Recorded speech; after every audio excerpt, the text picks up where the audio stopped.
Goeiemôre, dit is weer Dominee Pieter van Deventer hier met die laaste oordenking in hierdie reeksie wat kom uit Hebreërs 12. Ons is hier besig om saam te dink en te gesels oor lyding en tugtiging en wat ons moet weet wanneer God swaar kry oor ons pad bring, spesifiek wanneer hy besig is om ons te tugtig, omdat ons dalk van die pad afgegaan het en besig was om sonde te doen.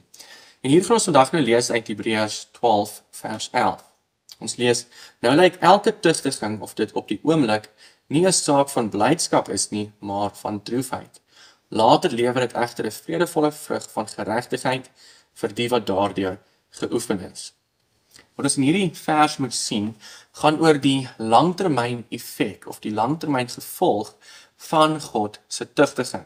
So, we begin daar nou, praat dit van tugtiging in die algemeen en sê in die oomblik is dit nooit 'n aangename saak nie. Dit is eerder 'n saak van droefheid.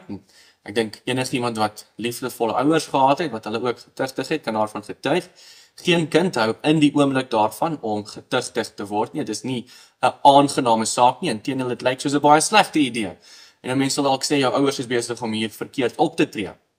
Maar baie keer sal ouers juis vir hulle kinders dan sê, eendag as jy groot is, dan gaan jy na my toe terugkom en jy gaan vir my kom dankie sê vir elke lewepak slaag wat jy gekry het. Eendag gaan jy vir my kom dankie sê dat ek jou getugtig het as jy van die pad af gegaan het. En dit is ook die punt wat hier gemaak word. Op die oomblik is dit nie 'n aangename saak om getugtig te word nie.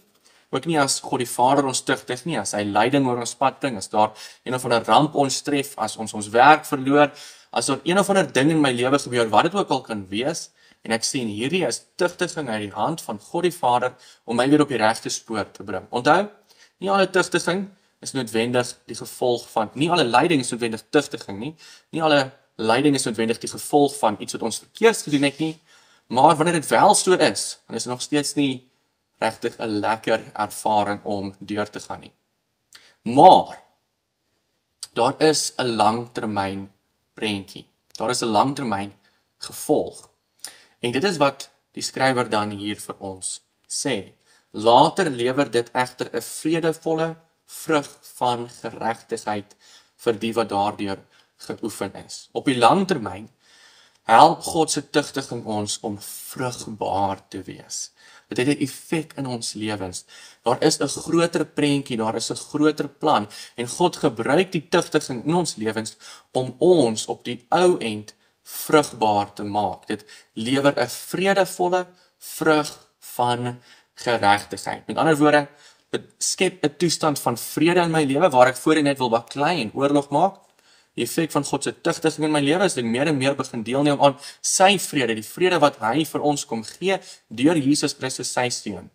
Dis ook vrugbaar, beteken dit dra nog baie ander vrugte en dit bring ook geregtigheid na vore. Met ander woorde, ek begin om reg te leef, om die regte dinge te doen, om op te tree op so 'n manier dat God kan glimlag oor my lewe. Dit is die effek van God se tugtiging in my lewe. Natuurlik red God ons nie op grond van enigiets wat ons doen nie. Hy red ons nie omdat ons lewens verander nie.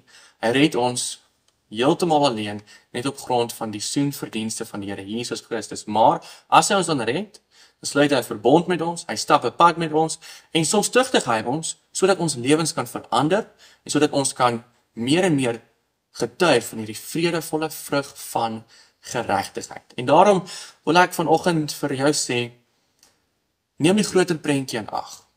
Behou die langtermynvisie. Sien wanneer die Here tugtiging oor u pad bring, sien dat daar 'n groter ding aan die gang is en dat God besig is om u daardeur te heilig.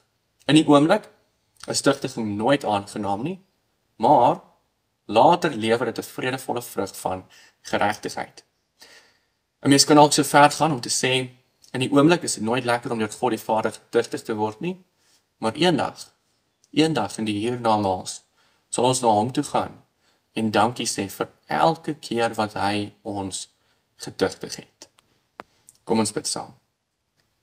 O Here onsse God, help ons om daardie groter prentjie altyd in gedagte te hou, om te sien wanneer u lyding oor ons pad bring, wanneer daar swaar kry in ons lewens is, wanneer ons deur u getugtig word, om dan te sien en te onthou dat, ja, dit is nie lekker in die oomblik nie, maar daar is 'n groter prentjie, daar is 'n langtermynvisie. later sal daar 'n vredevolle vrug van geregtigheid wees. Ja, ons weet u misluk nooit in u doel nie. U bereik altyd dit wat u wil bereik. En as u wil hê ons moet groei, dan sal u ons help om te groei. As u tugtiging in ons lewens beskik, dan sal u dit gebruik om ons daardeur te laat groei. Bring tog hierdie vredevolle vrug van geregtigheid in ons lewens tot stand. En waar dit nodig is, o liefdevolle Vader, bid ons dat u ons sal tugtig. Ons bid vir elke persoon wat na hierdie oordeenkings luister, wat dalk deur lyding gaan. Ons vra dat u vir hulle sal help om na hulle eie lewens te kyk en te sien hoe dit altyd 'n bewys van u liefde is en nooit 'n bewys daarvan dat u ons verwerp nie. Ons bid dit alles in die naam van Jesus Christus. Amen.